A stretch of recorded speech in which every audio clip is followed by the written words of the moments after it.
Look, there's been stages in all games that we've seen improvement, but look, I thought that last quarter was the way the guys dug in and fought their way through it. I thought, look, apart from a brief 10-minute period in the first quarter and probably 5 minutes of the third, I felt like we controlled the game. We just weren't quite getting the scoreboard results we were after, but look, some of our stuff that we did on the night was pretty good, but there's still obviously some areas of improvement we're after, but overall it was an upward trend.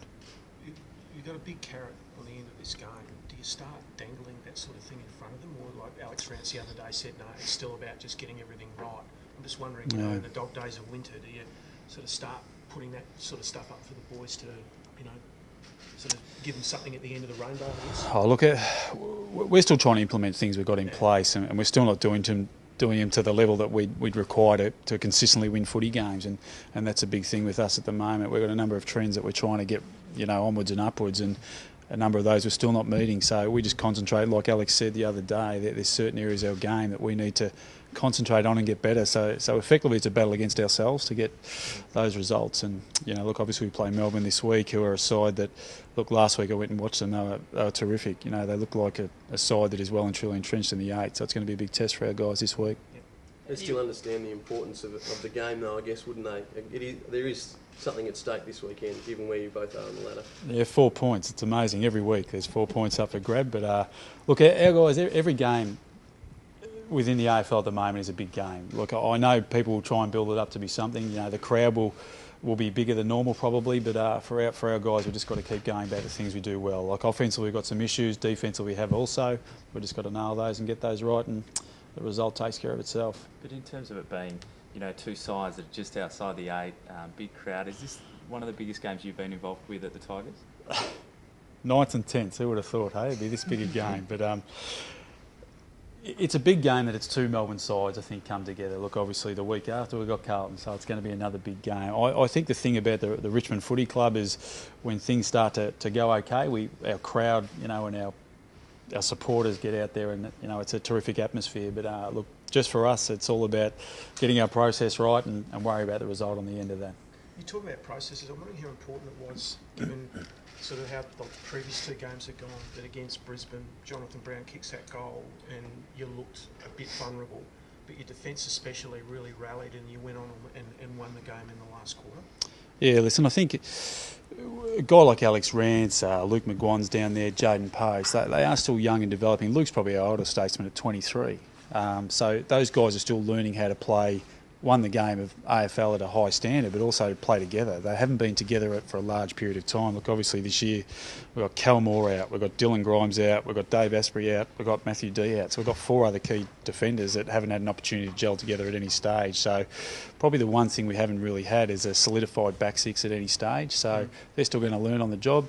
We're getting better, we feel, but we still think we've got a fair way to go. But just overall with the team, just that they didn't, you know, the previous 2 weeks you got challenged in that last quarter and hadn't been able to withstand the pressure. It was really noticeable the last quarter against Brisbane that you rallied and went on with it. I think so. I think the Sydney game we probably had control of the last quarter, but just didn't quite get the result we're after. And Port, to be frank, I didn't think we were ever in the game against Port. We were relatively poor that day. So. How do you prepare for a side that loses by 80 one week and then wins by 80 the next? Yeah. Well, normally it's asking me that question, but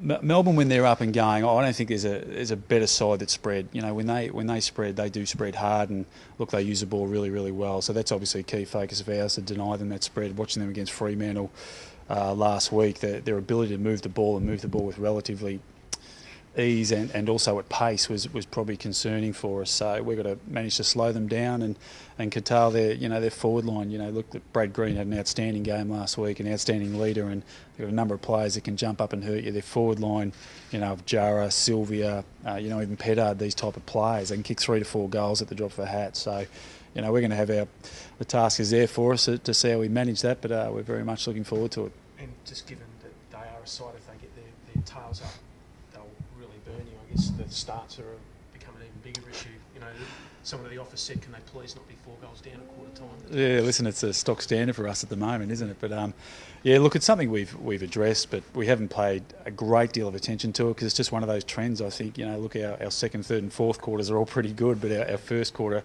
slow start wise, we we do struggle a little bit, but we don't want to jump out of the blocks in the first quarter and then lose second, third or fourth. So it's it's a funny one, and we'll constantly look at trends, and we've analysed it to death, to be perfectly honest, in a way, but haven't put that to the players.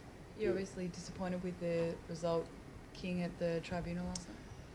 Yeah, listen, we are disappointed, but Jake's got to not put himself in those situations. Granted, I think Ash McGrath and Jake probably went at it a little bit both together at the start, but I think the thing is with Jake, he's a fiery bloke by nature, and normally he's pretty good in those situations, but probably caught himself a little bit off guard. So we're disappointed. He's become a real quality player for us, and he's going to be a huge loss on the weekend. He's a guy that, one, is capable of kicking goals, puts enormous defensive pressure on sides, but also gives off a couple as well. So we'll have to find someone to fill his shoes. Who do you think that'll be? Who do I think it'll be? It's a good question. We've got match committee after this, so we'll find out. There's been a bit of discussion among the coaches about the runners. Talk that they might try and cut them out. Any thoughts from the Tigers about that one? Yeah, I'm trying to get my runners off the ground all the time. Andrew, look, it's probably it's a funny one. It's one of those things that it is really hard to get the message across a lot of the time, because there's a lot of rotations. The players are changing positions constantly, so I don't think it's a big deal, personally.